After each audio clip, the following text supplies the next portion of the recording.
Hello, this session is on the fifth chakra, Vishuddha, which is known as the center for communication.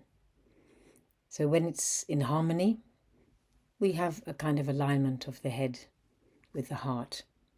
So this is about bringing into attunement our thoughts, our speech, our actions with our true self, with our heart, with our higher self. So really it's about integrity, I'd say. Not only how we speak, but the focus here is also on listening. So there's a flow of expressing and receiving, a dialogue, you could say. And this is the topic that I was asked to speak about for a few minutes, nurturing soulful dialogue and the art of listening. It's very interesting when you look at these words of dialogue, debate and discussion. Most of the time we're debating, you could say. We're talking about what we like, what we don't like, what we approve of. We're playing the game, as Marshall Rosenberg, who developed nonviolent communication, said. We're often playing the game of who's right. This idea of right and wrong and good and bad and normal, abnormal is very much part of our communication, isn't it? But the word debate comes from the Latin, which means to beat or to hit.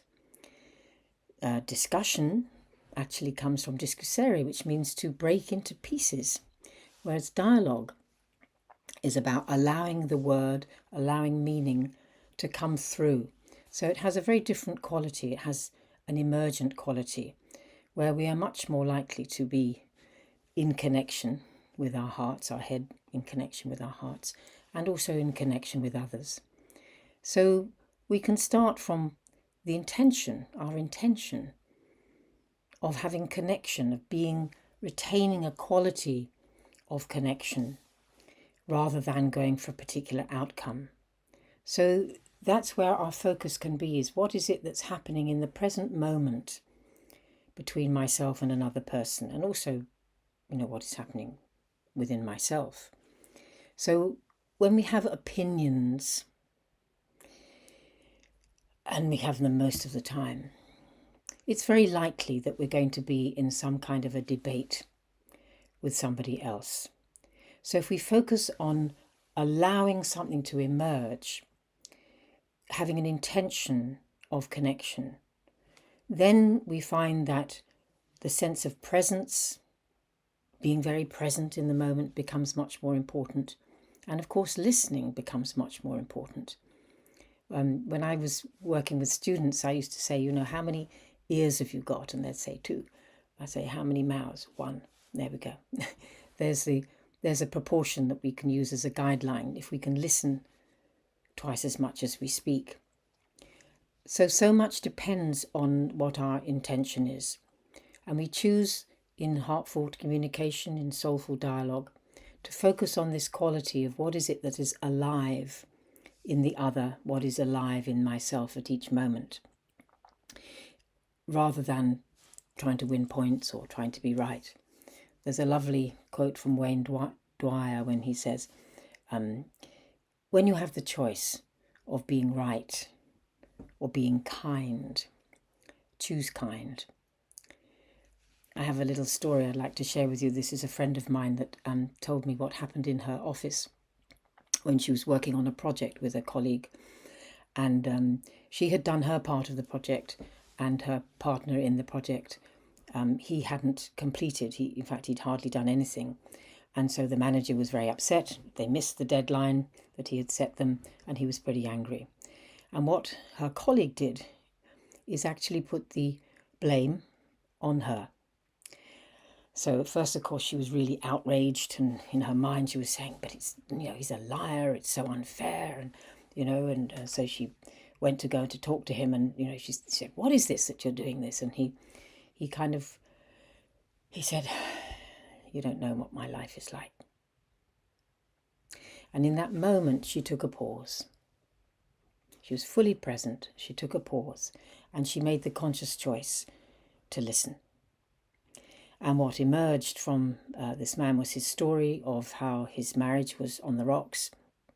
He had a very, very ill father, and everything in his personal life, he was in debt. was going wrong.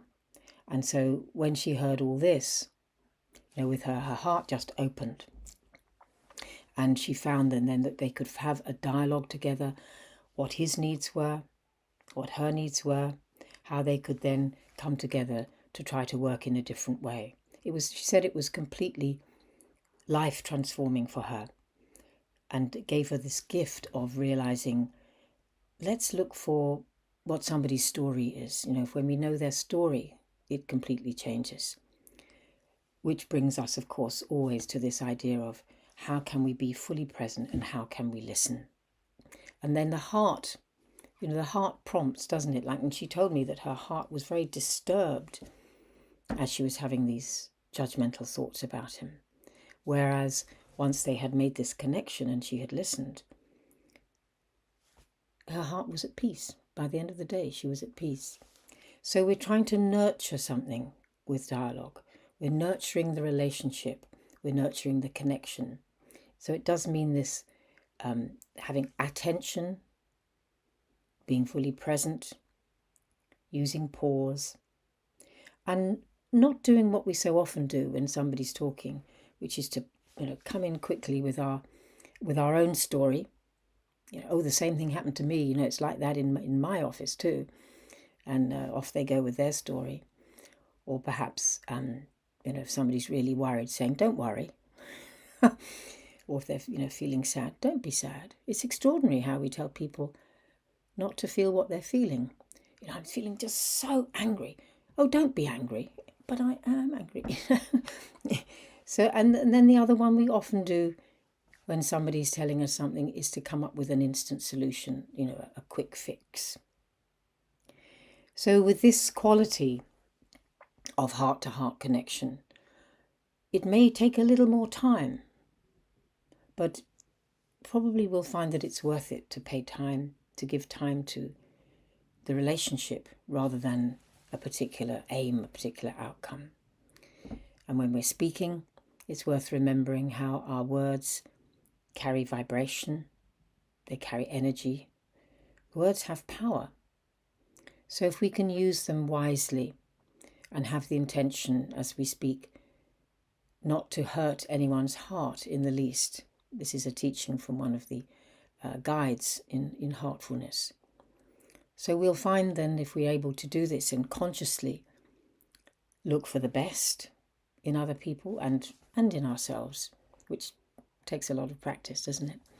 To focus on how we're feeling, what our needs are, and the same with the other, then we'll probably bring a lot more happiness into our lives. And I'm going to end with a very familiar quote from Rumi, where he says, out beyond all ideas of wrongdoing and right doing, that is up in the head, judgment, beyond that, there is a field, there is a space, a quality of connection. And then he says, I will meet you there.